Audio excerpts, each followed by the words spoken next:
అందరికీ నమస్తే. నా పేరు శ్రీకాంత్. ఫస్ట్ టైం మీరు మన ఛానల్ చూస్తుంటే సబ్స్క్రైబ్ చేస్తారని మనస్ఫూర్తిగా కోరుకుంటున్నా. నిన్న దేవరపల్లి ఏదైతే జగన్మోహన్ రెడ్డి పొగాకు గూడెం దగ్గర పాపం రైతుల్ని పరామర్శించడం మీద ఆయన ఓదార్పు యాత్ర పెట్టాడు. సరే, ఆ వెళ్ళే క్రమంలో వైసీపీ కార్యకర్తలు ఒక టిఫిన్ సెంటర్ మీద అది ఆ షాప్ మీద విపరీతమైనటువంటి క్రౌడ్ క్రియేట్ చేసి ఆ షాపు మీద వాళ్ళు ఆ షాపులో కొన్ని వస్తువులు దోసుకెళ్ళిపోయారు. అలాగే ఫ్రిడ్జ్ కింద పడేశారు, దేవుడు పట్టాలు కింద పడేసి తొక్కేశారు. ఆ పైకి ఎక్కేసి ఆ ఫ్లోర్ అంతా కూడా అంటే రేకులతో వేసినటువంటి ఫ్లోర్ కావటం వల్ల ఆ పైన కూడా అంటే రేకులతో వేసినది కాబట్టి దానిపైన కూడా ఎక్కి అంత విధ్వంసం చేస్తున్నప్పుడు ఆ మహిళ అలాగే వాళ్ళ కూతురు చిన్నపిల్లాడు వాళ్ళందరూ ఏడుస్తున్నటువంటి వీడియో సోషల్ మీడియాలో పెద్ద ఎత్తున చక్కర్లు కొట్టింది. దీని మీద ప్రత్యర్థి పార్టీ వాళ్ళంతా కూడా టార్గెట్ చేశారు. నిజంగా చాలా బాధాకరమైన విషయం. సరే, ఇప్పుడు ఏది ఏమైతే విషయం సంఘటన జరిగిన తర్వాత సోషల్ మీడియాలో వైరల్ అయిన తర్వాత దీని మీద రాష్ట్ర ప్రభుత్వం ఎంఆర్ఓ గారికి వాళ్ళ ద్వారా అసలు ఏం జరిగింది ఏంది విషయం కనుక్కోండి అని చెప్పేసి వాళ్ళు చెప్పడంతో వాళ్ళు జరిగినటువంటి సంఘటన అంతా కూడా పాపం ఎంఆర్ఓకి చెప్పేశారు. చెప్పిన తర్వాత ఎంఆర్ఓ గారు ఇదే కలెక్టర్ గారు చెప్తే మేము కేసు ఫైల్ చేయించి మీకు నష్టపరిహారం కాంపన్సేషన్ ఇప్పిస్తాము అని చెప్పాడు. సో దీనికి ప్రస్తుతం ఎవరైతే ఆ బాధిత కుటుంబాలు వాళ్ళు రెడీ అవుతున్నారు కలెక్టర్ దగ్గరికి వెళ్ళి తమ ఆవేదన చెప్పడానికి. ఈలోపు వైసీపీకి సంబంధించినటువంటి వ్యక్తులు వాళ్ళని హైజాక్ చేసేసి మీరు ఏదో చెప్తున్నారు, మీకు ఏదైతే నష్టపోయామో ఆ నష్టపరిహారం మేము ఇచ్చేస్తాం, డబ్బులు ఇస్తాం, మీరు దాని గురించి వరి పడద్దు, దానికి మించి ఇంకో కొంచెం ఎక్కువే ఇస్తాం, వరి పడద్దు, మీరు ఇలా వెళ్ళి కూటమి ప్రభుత్వానికి అనుకూలంగా కానీ మీరు కానీ మాట్లాడినట్లయితే రేపు మన ప్రభుత్వం వస్తే మేమంటే ఏంటో చూపిస్తాం, మా కడాకా ఏంటో చూపిస్తాం, మిమ్మల్ని అడ్రస్ లేకుండా చేస్తాం, ఏదో సంథింగ్. ఎందుకంటే వైసీపీ అంటేనే బ్లాక్మెయిల్ పెట్టడంలోనూ ఎదుటి వాళ్ళని ఇబ్బంది పెట్టడంలోనూ నయానో భయానో లొంగ తీసుకున్నారు. సో మొత్తం మీద ఆయన చేత ఒక స్టేట్మెంట్ని పాస్ చేయించారు. ఏమని స్టేట్మెంట్ని పాస్ చేయించారో ఒకసారి చూడండి. ఆ వీడియోలోనే క్లియర్గా కనపడుతుంది ఆమెను ఎంతగా బ్లాక్మెయిల్ చేశారు, ఆమె ఎంత భయపడుతుంది అనేది మీరు ఒకసారి చూడండి. ఏంటండి? అవునండి, అక్కడికి వెళ్ళామండి. దుర్గారావు గారు రమ్మన్నారని అక్కడికి వెళ్ళామండి. ఏమ్మ అసలు ఏం జరిగింది అన్నారు. ఇలా పోనీ మరి అమ్మ మీరు ఇక్కడ ఎలా జరిగితే మీరు ఇక్కడ చెప్పుకుందాం, మరి జగన్ గారు దేవుడని అదని ఇదని ఎందుకు అంటున్నారన్న. ఆయన వల్ల మేము లాభం పొందాం కాబట్టి జగన్ గారి గురించి ఎలా చెప్తున్నాం, ఏం మాట్లాడాలని నాకు తెలియదు, మేము ఆయన అందరిని బాగుపడ్డాం కాబట్టి మాకు మంచి జరిగిందని చెప్పామండి అని. మరి ఎమ్మెల్యే గారు వస్తానన్నారు, మీకు అన్ని చూసి ఇస్తానన్నారు కదా అన్నారు. మాకు మాకు వద్దండి, మాకు అవసరం లేదు, మా ఏం పోలేదని చెప్పానండి. పొద్దున్నే వచ్చి ఎంఆర్ఓ గారు వచ్చారండి. కలెక్టర్ గారు తీసుకురమ్మన్నారు, మిమ్మల్ని అక్కడికి రండి, కారు పంపిస్తానన్నారు, 8 రెడీ అయ్యి రండి, మీ ఆయన గారు మీరని అన్నారు.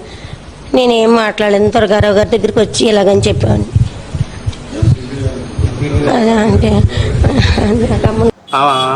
ఎంత సఫర్ అవుతుందనేది అది మీరు వీడియోలో క్లియర్గా చూడండి. మొదట ఏమే వెళ్ళింది ఏందమ్మా విషయం అని చెప్పి లోకల్ ఉన్నటువంటి నాయకుడు అడిగితే ఇట్లా విషయం అండి, ఫ్రిడ్జ్ బొజ్జు అంతా ఎరగొట్టేశారు అని సంథింగ్ ఆమె చెప్పినవే. ఈ మొన్న వీడియోలో ఆమె కన్నీళ్ళు పెట్టుకుంటూ చెప్పిన మాట ఎక్కడైనా దాచిపెట్టింది ఏం లేదు. కాకపోతే వైసీపీ వాళ్ళు ప్యాకేజ్ ఇచ్చారు, సరే ఇస్తే ఇచ్చారులే, కానీ ఇచ్చిన దానికి తప్పు పట్టలేదు. ఎందుకంటే వాళ్ళు డ్యామేజ్ చేశారు కదా, వాళ్ళు డ్యామేజ్ చేసినప్పుడు వాళ్ళే కాంపన్సేషన్ ఇవ్వటంలో తప్పు లేదు. ఎందుకంటే సహజంగా నష్టపరిచిన వాడే కదా కాంపన్సేషన్ ఇవ్వాల్సింది. ఇప్పుడు ఇక్కడ ప్రాబ్లం ఏంటి, నీవు కానీ ఒకవేళ కేసు ఫైల్ చేస్తే ఎవరైతే అక్కడ ప్రోగ్రామ్ కండక్ట్ చేస్తారో వాళ్ళు తీసుకెళ్ళి లోపల పడేస్తారు.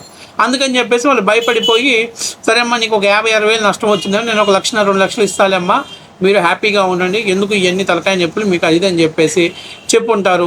దానికి తెలుగుదేశం పార్టీ వాళ్ళు అలా కాదమ్మా నువ్వు కేసు ఫైల్ చేయి నీకు న్యాయం జరిగిద్దని చెప్పుంటారు. వీళ్ళు నువ్వు కేసు ఫైల్ చేసావంటే మళ్ళీ ఈసారి గవర్నమెంట్ వస్తే మా సంగతి ఏంటో చూపిస్తాం, మర్యాదగా కాంపన్సేషన్ తీసుకొని పొమ్మని చెప్పుకుంటారు. సో ఇవన్నీ జరుగుంటాయి. ఇక్కడ చాలా ముఖ్యమైన విషయం ఏంటంటే ఎవరైతే ఇన్ఛార్జ్ ఉన్నాడో ఇంకా హోందాగా సరే పలానా వ్యక్తికి నష్టం జరిగిందన్న దృష్టికి వచ్చింది, నేను ఆమెకి దాన్ని మించినటువంటి 3 రెట్లు నష్టాన్ని సంబంధించినటువంటి డబ్బులు నేను ఇచ్చేసాను. సో దాని గురించి మీరు ఎవరు కూడా రాజకీయం చేయాల్సిన అవసరం లేదు, అక్కడ ఏదో చిన్న మిస్టేక్ జరిగింది అని చెప్పుకుంటే బాగుండు. అలా కాకుండా ఎవరో చెప్పించారు అనేటువంటి అంటే తెలుగుదేశం పార్టీ మీద నిందేయటం కోసం చేసేటువంటి పనులు ఆ బ్రోకర్ పనులు మానుకోవాలి. ఆమెకు డబ్బులు ముట్టాయి, సరే ఎవరైనా మనమైనా వీడియో పోస్ట్ ఎందుకు చేసాం, ఆమెకు న్యాయం జరగాలని చేసాం. ఆ కుటుంబం చూస్తే పాపం దీన వ్యవస్థలో ఉన్నారు, చాలా ఇబ్బంది పడుతున్నారు. అందరూ చూసాం కదా వీడియోలో ఎలా శైలి విహారం చేశారో. దాన్ని మళ్ళీ మనం ప్రత్యేకంగా చెప్పాలా? ఆమె ఇప్పుడు ఏదో మీరు చూసారుగా మాట్లాడేటప్పుడు ఎంత భయపడుతుందో, ఎంత నర్వస్గా ఉండి ఆమె మాట్లాడుతుందో అందరం చూసాం. గత వీడియో చూపిద్దాం. గత వీడియోలో ఆమె ఏం చేశారు, ఎలా బాధపడుతున్నారని దాన్ని చూద్దాం.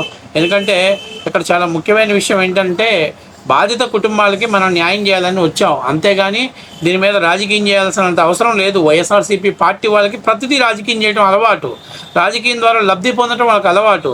కాబట్టి దాన్ని మనం పెద్దగా పట్టించుకోవాల్సిన పని లేదు. అసలు వీళ్ళు ఎందుకు ఇలా మారారంటే, ఇదిగో జగన్ కలిశారు దేవరపల్లి హోటల్ వాళ్ళు, ఒకసారి చూడండి ఆ వీడియో.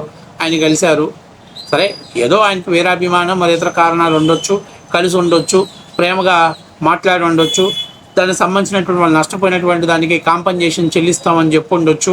సరే ఏది ఏమైనా జరిగినా జరిగిపోయింది.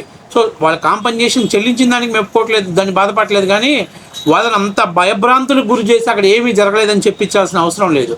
ఏమీ జరగలేదని చెప్పించేటప్పుడు వాళ్ళు ఎందుకు అంత బాధపడతారు? ఒకసారి ఆ పాత వీడిదిగో సెల్లో కూడా చూస్తున్నాడు, జగన్మోహన్ రెడ్డి కూడా చూస్తున్నాడు అక్కడ ఏం జరిగిందో. పాప ఆ సెల్లో చూస్తున్నాడు. అంటే మన కార్యకర్తలు ఎంత బాగా చేస్తున్నారో, మన కార్యకర్తలు ఎంత బాగా విధ్వంసం చేశారో ఆయన చూసుకొని మురిసిపోతున్నాను అనమాట. సస్సదియ్యా వైసీపీ కార్యకర్తలు అంటే ఆ మాత్రం జోష్ ఉండాలని లోపల పాపం మనసులో ఆయన బాగా ఇష్టపడుతున్నాడు. సరే ఆ రోజు ఏం జరిగింది, ఆ ఎపిసోడ్లో ఆమె ఎట్లా అంటే ఒక వీడియోకి ఎన్ని వేరియేషన్స్ ఇచ్చిందో ఒకసారి చూడండి.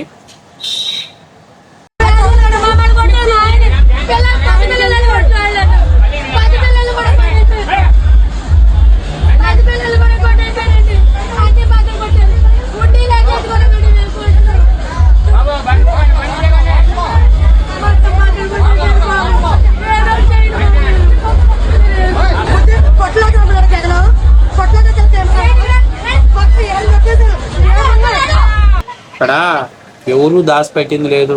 ఆమె ఆవేదన చెందింది, బాధపడింది. సరే నయానో భయానో డబ్బులు ఇచ్చి మీరు ఒప్పించుకున్నారు, తప్పు లేదు. మళ్ళీ దాని తెలుగుదేశం పార్టీ మీద నింద వేయటం ఎందుకు? మీ సిగ్గులు ఎంతనో, మీకు చేతగా ఎంతనో. ఆ నా కొడుకులకు పిచ్చి మందు పోపిస్తుంది, వాళ్ళకి తలకి మైండ్కి ఎక్కకపోయా. ఆ పేటీఎం గాళ్ళకి ఎవరికైనా వాళ్ళకి ఎవరైనా ఒంటి మీద సోయి ఉందా, ఒంటి మీద ఆలోచన ఉందా? అరే అంత పెద్ద హోటల్లో దాని మీద బతుకుతున్నారే, అలాంటి ఒక చిన్న హోటల్ మీద మనం అంతమందిని పోతే ఆ హోటల్ తట్టుకునిద్దా, ఆ తాకిని తట్టుకునిద్దా అన్నట్టు సోయి ఉందా వాళ్ళకి? మరి పిచ్చి పనులు మీరు చేసి కేసులు అవుతాయని మీరేదో కాంప్రమైజ్ చేసుకున్నారు.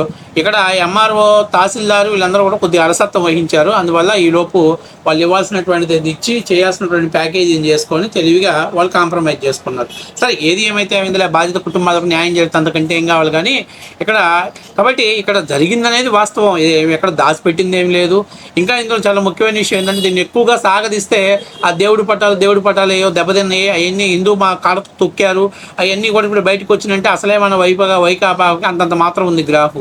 ఆ గ్రాఫ్ కాస్త మళ్ళీ కింద పడుతుందనే భయంతో జగన్మోహన్ రెడ్డి పిలిపించుకొని మొట్టమొదటిసారిగా జగన్మోహన్ రెడ్డికి కూడా భయం మొదలైంది. ఈసారి పిచ్చిగా వ్యవహరిస్తే ప్రజలు మనకు ఓట్లేరని భయం మొదలైంది. ఫలితంగా పిలిపించుకొని మాట్లాడాడు. సో ఏదైతే బాధిత కుటుంబాలకు న్యాయం చేస్తే మనం మనస్ఫూర్తిగా సంతోషపడాలి. కాబట్టి ఇక్కడ రాజకీయం చేస్తుంది మీరు, తప్పు చేసింది మీరు, ఆ తప్పుని సరిదిద్దుకున్నారు, దానికి సంతృప్తి పడదాం. సరే నయానో భయానో బాధితులను బెదిరించో లేకపోతే ఏదో వాళ్ళకి ఇవ్వాల్సిన తుణమో పణమో ఇచ్చేసి సెటిల్ చేసుకున్నందుకు మనం మనస్ఫూర్తిగా అభినందన పడదాం. అది వాస్తవ విషయం.